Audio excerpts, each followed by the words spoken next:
All right, AP Lit for Tuesday, April 14th. Changed my mind. We'll do a clean, well-lighted place next week. I was watching a documentary this weekend, and this story popped up, and I remembered it from my Harlem Renaissance class. So it's a pretty good one. I think it's kind of funny. So our previous, it's very, very short too. Very, very short. So our previous assignment was to do a comparison between A Doll's House and A Story of an Hour, and most of you just nailed that one. So hopefully we flex those muscles a little bit if we, come across anything like that on the exam, which if you don't know, it's May 13th. I think the day before we get out, I believe it's at 2 o'clock. So hopefully AP is keeping in touch with you. Okay. So the materials for this one, I should have put a link on there yesterday morning to a website, and it should be okay. I got the okay from Tech yesterday, so it should be good to go. If you're having trouble, let me know or look it up yourself. It's called Cordelia the Crude. So just a little background about this story. So it's set in Harlem, which is a borough of New York City, if you're unfamiliar with that. In about the late 20s, I couldn't really pin down a date based on my book, but it looks like it came from the late 20s. So this is right at the beginning of what's called the Harlem Renaissance, and our author, Wallace Thurman, was a noted author of that time. So we just have a lot of creative people, a lot of smart people all move into Harlem about the same time. And this movement was going from about the late 1920s up until maybe, the early 40s or so. And then it kind of tapers off a little bit around World War II. So the story is that, post-migration from the South. Okay, so we had a lot of people in the teens move up from the South to, Chicago, Detroit, Harlem, Cleveland, places like that. So they get out of, the sharecropping, which was going nowhere. And you'll find Cordelia, I believe, is from South Carolina or somewhere in that neck of the woods. And, move up to the north where there's less racism, there's not Jim Crow, and, people can make a better living and work in the factories or pursue an education or other things.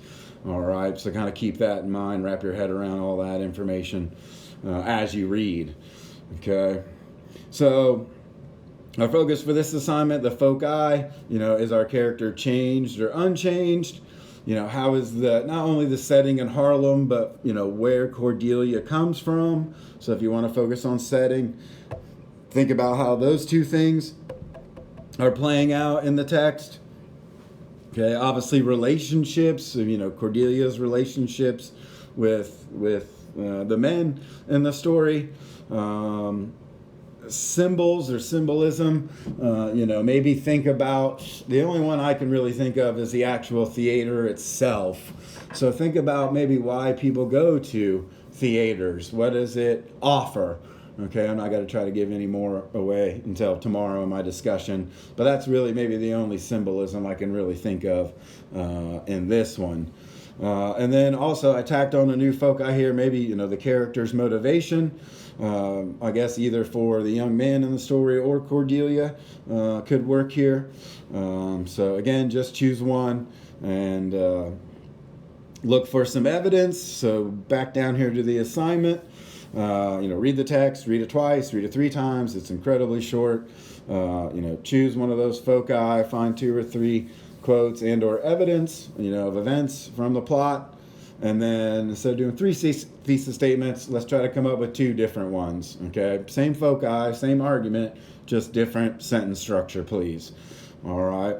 So one new thing I'm adding here, since we haven't done it, and there's a lot of words in this particular story that you might not be familiar with, is what I want you to do with this assignment as well is choose 3 of these vocab terms that I've listed here. Mercenary, it's not blaze, it's blase.